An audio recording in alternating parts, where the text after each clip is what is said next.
Whatever you do at the crossroads, don't turn left. This is the first line in a book that Avery claims he did not write. 2 weeks ago, a YouTube channel called Avery the Mayo uploaded a YouTube video titled Weird Book I Did Not Write, where he shows us a mine that supposedly he never built. Inside the mine is a chest that Avery did not place, and inside the chest is a book that Avery did not write. Inside the book is a very strange message. Whatever you do at the crossroads, don't turn left. Don't be fooled, it's listening. You can't outsmart it, it's listening to me, it's watching me. It isn't from this world. At the crossroads, don't turn left. At the crossroads, don't turn left. At the crossroads, don't turn left. At the crossroads, don't turn left. Over and over, followed by a sequence of numbers. And that's it. It seems impossible that a whole mine just appears in your world without your knowledge, but Avery explains in the description of the video that the laptop he's playing on is from a storage locker. It already had Minecraft installed, and this world already existed, but when Avery first loaded it up, it was just a normal world. He only now discovered this mine a few hundred blocks from his house. So, in that case, what is this book? The contents are strange, and it's not evident what they refer to. If anything, they just sound like some crazy rambling. But the numbers at the end are clearly some sort of code, so maybe we can solve it and figure out what this book is talking about. Except we can't. The numbers go higher than 26, so it's not any alphabetical code. There are 4 sections, not 3, so it isn't coordinates. And in fact, there's not a single cipher that comes up as a good match for this code. If it is a code, it's unlike any code I've ever seen, and I wasn't able to decipher it. So, is that it? A strange, one-off YouTube video and a dead end? Not quite, because for 2 frames at the very end of the video, Avery's inventory flashes a random pattern of blocks, and this time there is a code, because taking the first letter of the name of every block and capitalizing it if there is more than one, you get a string that perfectly matches the length of a Google Drive link, that when you enter takes you to a folder. And this is where the true mystery begins. The mystery of a Minecraft world that doesn't exist. Opening the video named Footage 1, we can see a player in the exact same spot Avery was in the last video, except now he has way more items than he had last time. Presumably this is from his house, and he's come to use this mine in survival as part of this world. The book is now gone from the chest, but it could be that Avery just burned it because it creeped him out, or it's just this book in his inventory. Regardless, Avery lines up with the other strip mine and begins to start a new one into the wall, but when he does, he finds this.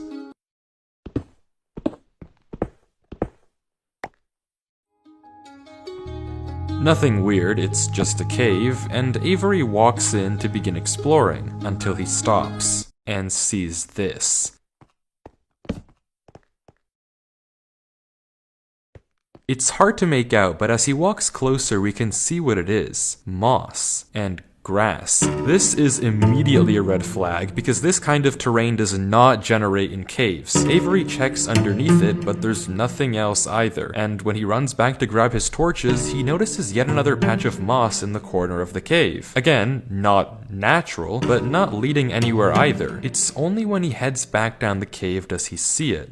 A tree. Avery approaches the clump of greenery, and there it is. A tree unlike any other oak tree in the entire game. Whatever this is, it isn't normal. Avery backtracks a bit, and we get a better look at this shrub, for lack of a better word. And after some hesitation and circling around it, Avery decides to try mining the tree.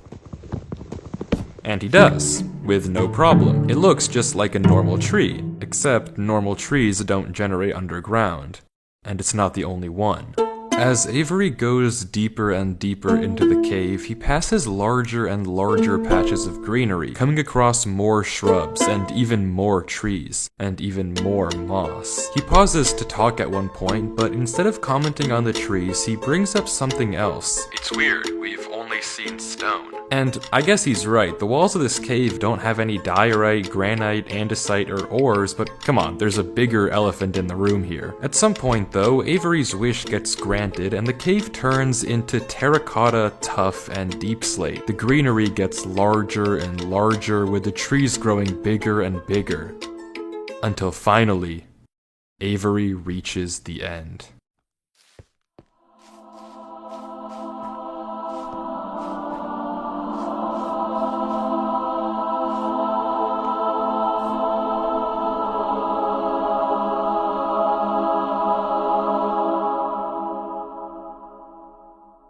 Avery stops for several long seconds, just taking everything in. The room is a giant cave of green, with strange, unnaturally large trees forming a staircase on the back wall. The floor is covered in a massive field of moss, scattered with the strange trees we saw earlier. Avery slowly heads down the cavern wall, being careful not to take too much damage while maneuvering his way to the bottom. He looks around in awe as he explores the chamber, and from closer up, we can see a tunnel right between the massive tree gates. Avery searches around the trees for a few minutes, seemingly mesmerized by the build, and we can see that these gates are made of trees stacked on trees stacked on trees, made of spruce, mud, and oak. But the question here is obvious. What is this place? This kind of terrain, obviously, doesn't generate naturally, so who made it, and how does it just appear in Avery's world? Well, if there's any answer to that question, it's through this tunnel, because finally, Avery decides to stop sightseeing and heads down the tunnel at the center of the room.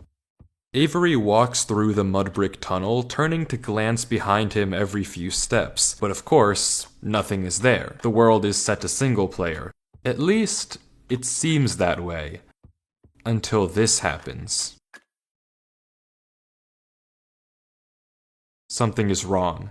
It's almost impossible to notice, but at the far edge of the tunnel, the first pair of torches have suddenly been wiped out. Avery stares for a few seconds and continues walking.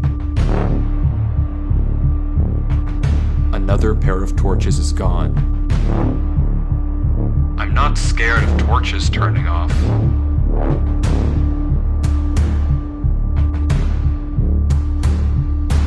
And then another. I don't know what kind of practical joke this is, but I already heard you in the...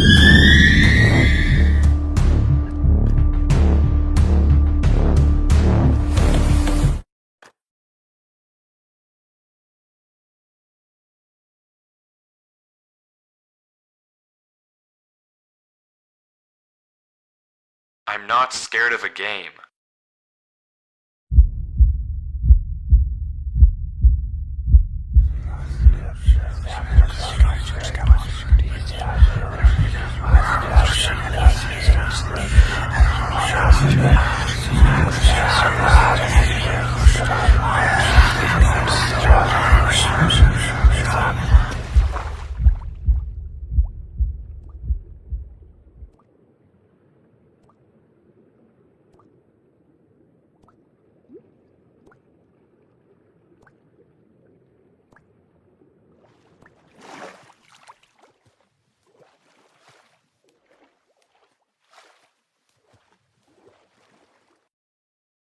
I don't know why I just jumped down. I wasn't scared, but I felt compelled. I've never felt like that in my life.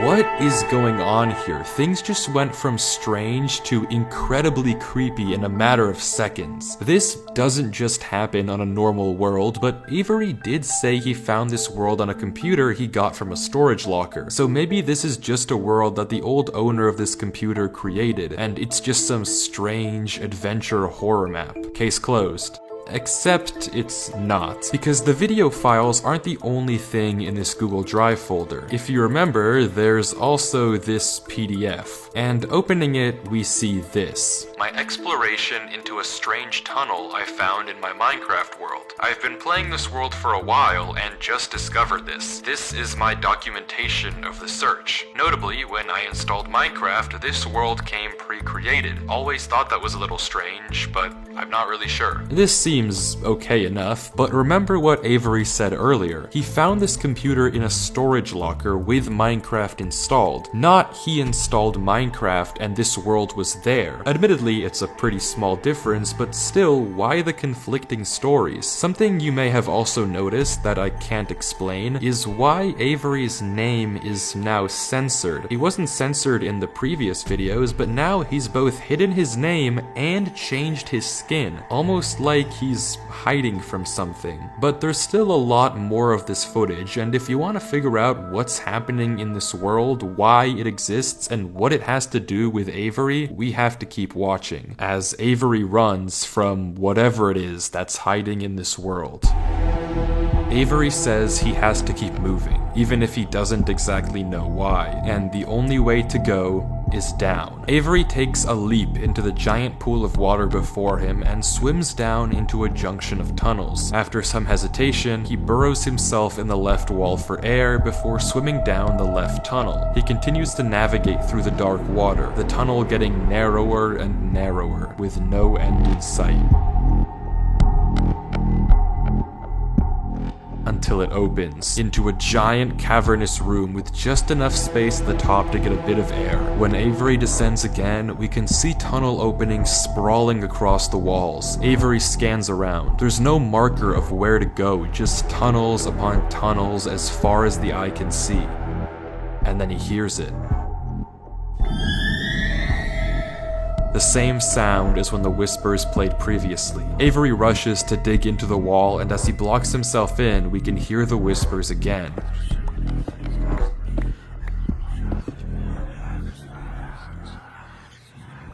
Quieter, but still there, as if they're passing by him. When the coast is clear, Avery digs out. But now what? He has no choice but to gamble on a tunnel and hope it's correct. He scans the walls again, no obvious sign of which one to pick. So finally, he rolls the dice.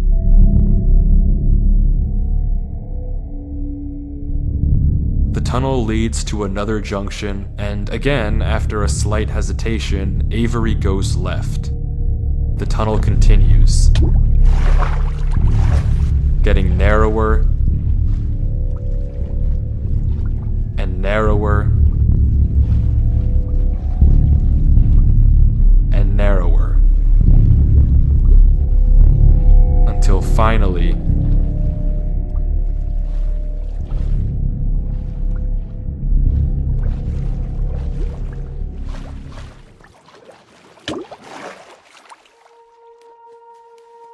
he finds himself in the oasis. Avery looks around the room, strangely, almost peaceful. He's in the middle of a square pond, flanked on all sides by the same uncanny trees. He stares off at the water for a second before towering up and getting a good look around. Nothing but trees as far as the eye can see. For a moment, he pauses, before something snaps, and he crafts a boat to get to the center of the lake. Without hesitation, he dives down into the tunnel and plugs up the hole. He makes another trip for good measure, plugging it even further. If this thing comes through here again, it has to break that, but I need to explore. He sails back to the edge of the lake. What it can't avoid doing is loading the chunk. Avery chops a few trees and crafts a hopper with the spare iron in his inventory. His plan is simple: set a trap for the thing following him.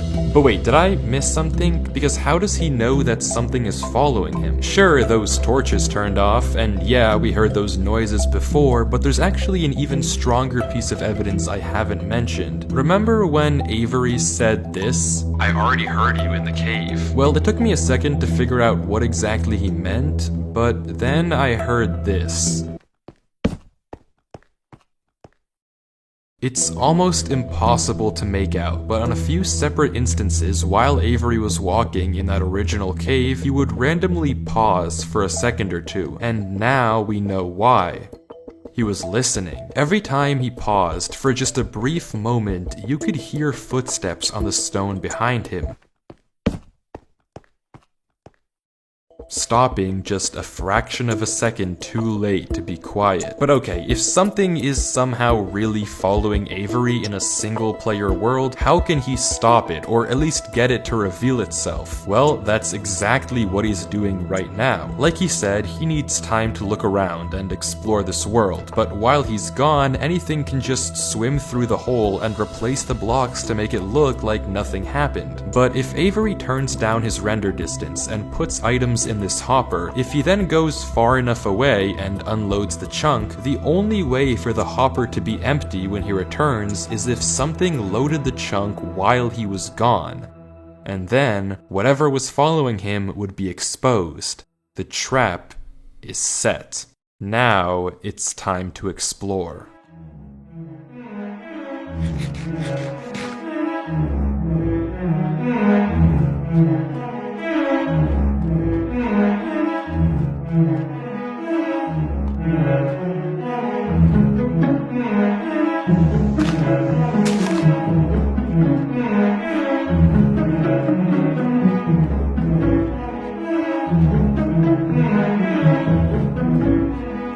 Avery walks through the trees, avoiding the lake so as to not load the chunk. Every inch of this place looks exactly the same. The same gray floor, the same strange trees. Everywhere he looks, there's nothing. Until, just in the corner of the screen, there's a sign. But it's hard to spot, and Avery doesn't seem to see it, and he keeps walking. Then he pauses. Interesting. That's the third sign we've seen so far. What?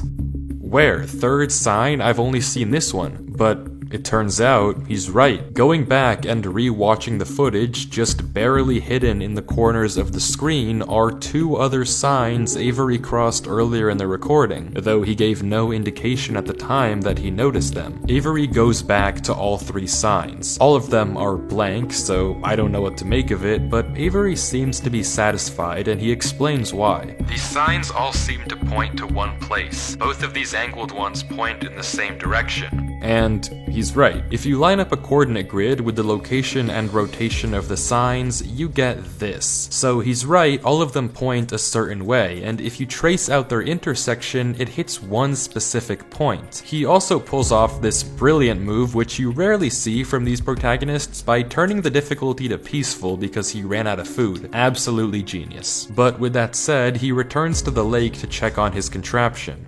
And nothing showed up. Items are still flowing out of the hopper, which would be impossible if anything had loaded the chunk. Avery tells us exactly this. Nothing came through. Not to mention, the blocks are still in the same position Avery placed them to plug the hole. Now that he's shaken off whatever was following him, Avery sails back, presumably to find the intersection points of the signs. But before he does that, he opens up chat and says this. Something is here. What? How? Why is Avery saying that? Why isn't he sending it in chat? What did he see? I don't know if it can hear me, but I'm not taking any chances. The grass block. When Avery left the chunk, he didn't just set one trap for the entity, he set two. Without mentioning anything to us, he placed a grass block next to a block of dirt. In Minecraft, grass can't spread if the chunk isn't loaded. The only way that this block is now grass is if something other than Avery loaded this chunk. I'm not scared, but my gut says to keep moving.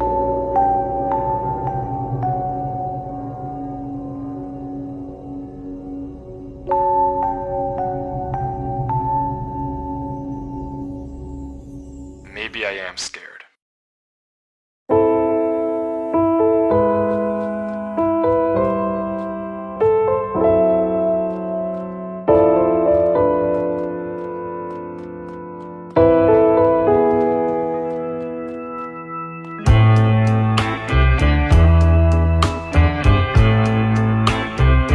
The other sign was pointed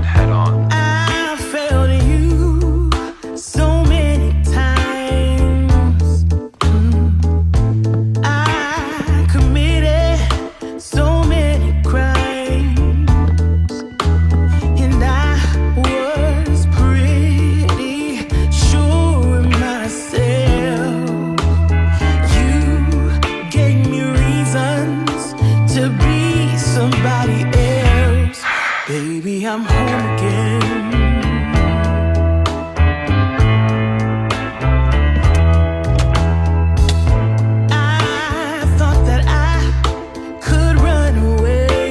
Avery walks through a tunnel which quickly turns into a maze. And slowly but surely, dead end after dead end, Avery navigates through it.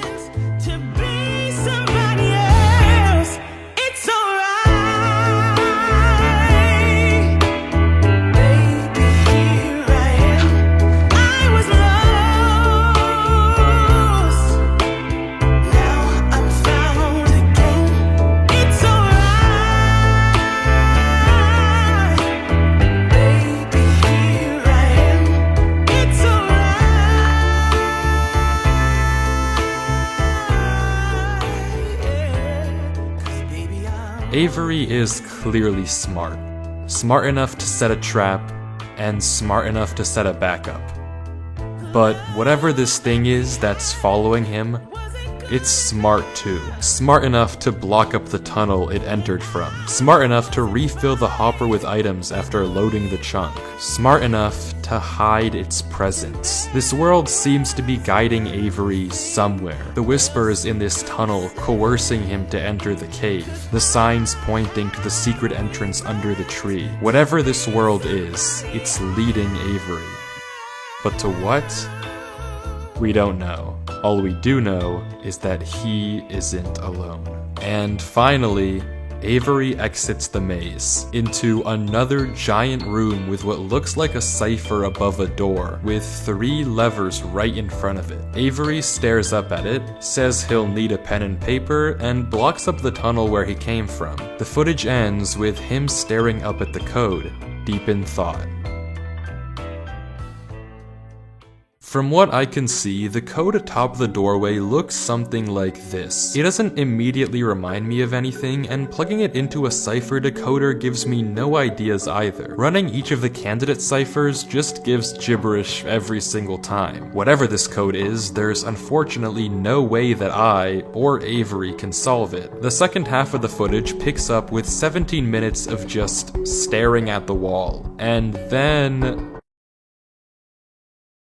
he gets it. Okay, I guess it was solvable.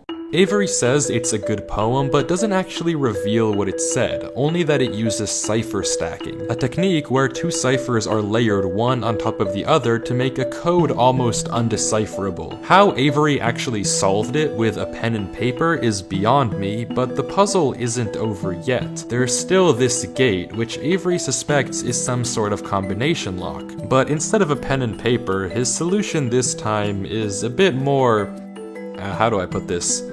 Efficient.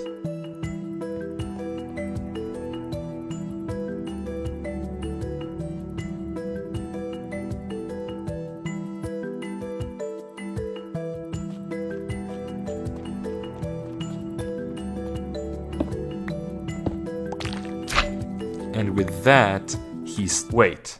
Who's Durlord 3? For the first time in this footage, Avery's sensor bar lingers for just a second too short, and we get a glimpse of the name. This isn't Avery's name. This isn't Avery's skin. Maybe the reason that we got 2 different stories about where this world came from is because the player we've been watching this entire time isn't Avery at all. But if that's the case, then who is this? The world at the beginning is clearly the same one that Avery was playing on. So what's going on here? If it is Avery on an alt account, why the conflicting stories in the description and the document? And if it's not Avery, then who is this other person, and why are they claiming that this is their world they found? I genuinely just don't know, but the only way to find out is to keep watching as Durlord walks through the tunnel after the puzzle and finds himself in the village.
It's empty. This village is strange. It's clearly abandoned, if the cobwebs and literal holes in the roof didn't make that obvious, and all the chests and containers have nothing inside of them. There's also an interesting amount of yellow in the carpets, beds, and flooring, but wherever Durlord looks, he can't find anything of interest, no lead on where to go or what to do from here. The fountain and statue in the town center is by far the most eye-catching decoration here, but like we can see, it too is empty. There's no path to take from there. So, is this the final area then? The final answer to what's been going on with this world and what's been following him? I'm not sure, and clearly Durlord isn't either, since he keeps looking around for anything out of the ordinary, anything that might give him a clue of where to look next.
They think that devotion will save them. Rest assured, it will not.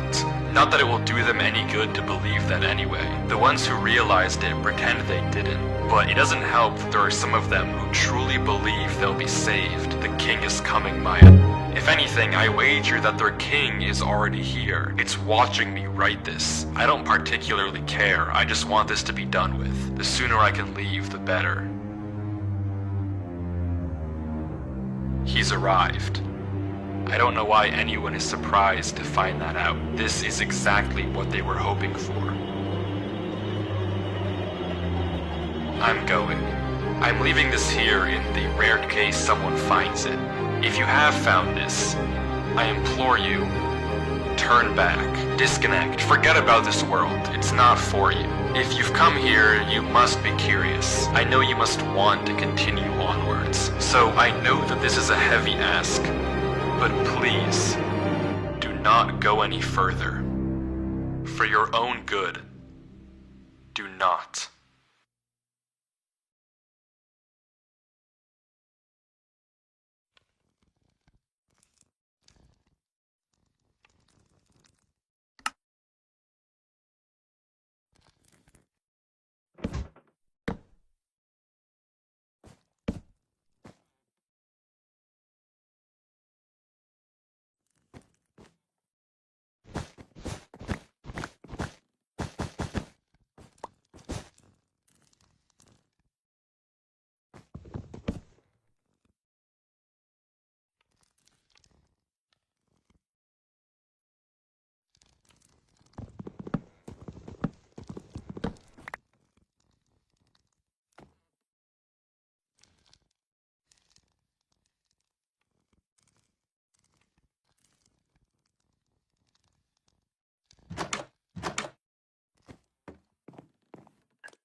crossroads. Don't turn left. Don't be fooled. It's listening. You can't outsmart it. It's listening to me. It's watching me. It isn't from this world.